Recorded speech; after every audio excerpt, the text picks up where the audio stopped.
We all knew it was coming. When NVIDIA announced the GTX 1080 last year, there was already speculation that the GTX 1080 Ti would launch shortly. And I guess they were running on Valve time. Though in their defense, that is still quite a bit better than AMD time at this point. So here we are then, 10 months later, and we finally got the latest Titan killer from NVIDIA. And at roughly half the cost. Get amped!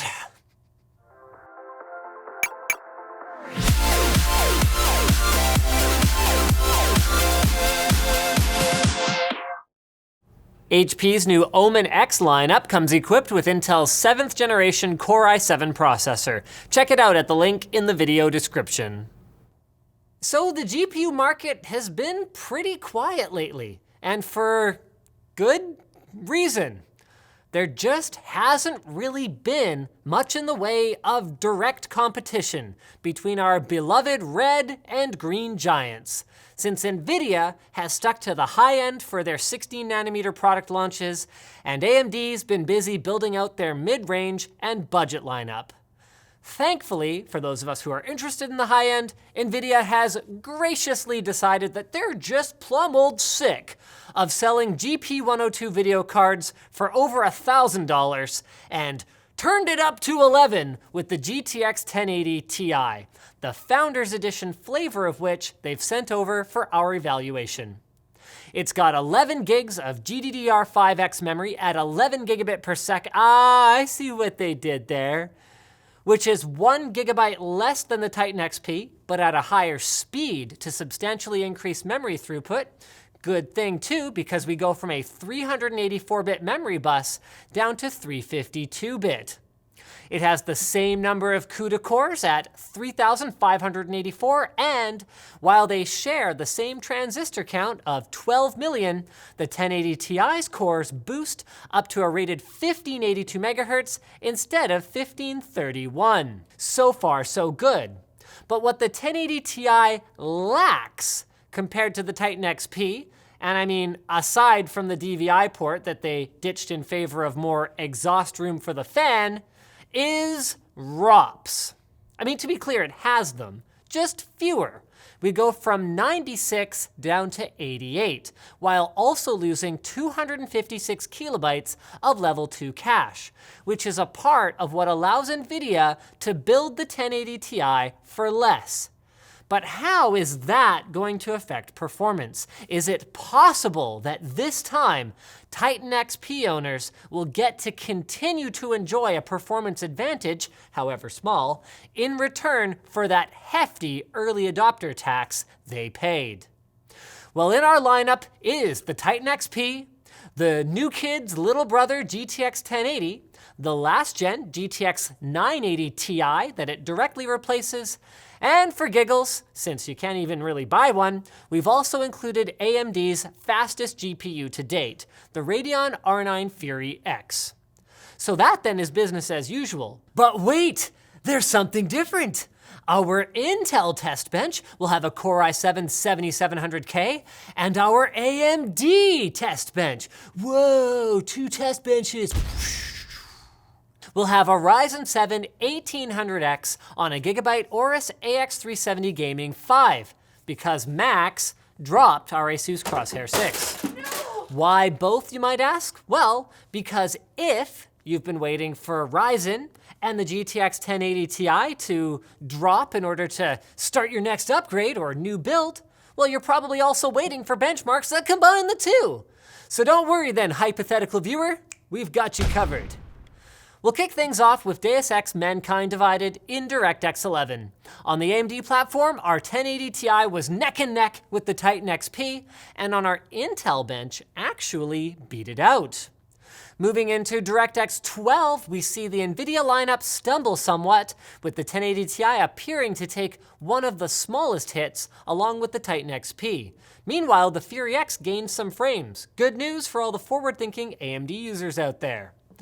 Rise of the Tomb Raider in DirectX 11 mode sees the 1080 Ti pull ahead of the pack on the Intel system, while it falls slightly behind on AMD. With this story ending about the same way that Deus Ex did. with a modest performance drop in DirectX 12 mode. In For Honor, on the other hand, the 1080 Ti pulls ahead on both test benches, with the older 980 Ti and Fury X virtually tied at the bottom, and Grand Theft Auto V tells the same gangland tale, though it clearly favors the extra threads available on Ryzen, with a significantly higher minimum frame rate on that platform versus Intel. Doom, meanwhile, found the opposite was true, ripping and tearing with fewer threads and placing our 1080 Ti in both tests within the margin of error of the Titan XP. Rounding out our game tests then is CRYSIS 3, which seemed to perform about on par between our platforms and exactly the same on our Ryzen bench. 3D Mark pitches in for our synthetic benchmarks here, finding the 1080 Ti at the top of the pile in both Firestrike Ultra and TimeSpy, and our Ryzen bench performing better overall, thanks to 3D Mark favoring higher core counts over per-thread performance, at least to a point. The 1080 Ti matches our Titan XP's thermals pretty closely, which, in spite of NVIDIA's marketing about 2 times larger airflow path, which doesn't really work that way, is no surprise, given that it runs the same GP102 GPU and is rated at the same 250 watt TDP. We found that it idled slightly warmer than the Titan XP, while at full burn it maintained 85 degrees at 2300 to 2385 MHz on the core, thanks to GPU Boost 2.0. Okay then, so clearly the 1080 Ti is a powerful card, though at $700, like it freaking better be. More importantly, is it a good value? Well, compared to the Titan XP, it certainly is, but then again, what wouldn't be? So how does it hold up against the rest of our test stable? Well, to find out, we've compiled the average FPS for each of our game tests, then divided the available cards by their brand new price, or the unavailable ones by the going rate on eBay, as well as the last price we can find for them new. So on both test benches, the 1080 Ti's FPS per dollar works out to about 0.084. Very similar, actually a little better than the GTX 1080 Ti. With the 980 Ti and the Fury X both looking great if you're buying them used, but definitely not as good if you go by what we used to have to pay for that kind of performance.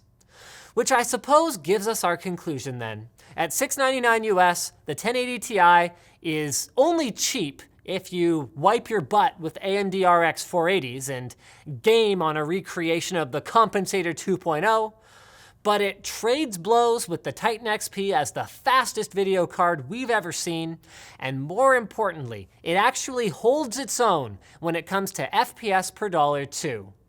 Not perhaps compared to lower tier products like the aforementioned RX 480, but certainly among other top tier GPUs, which is pretty cool.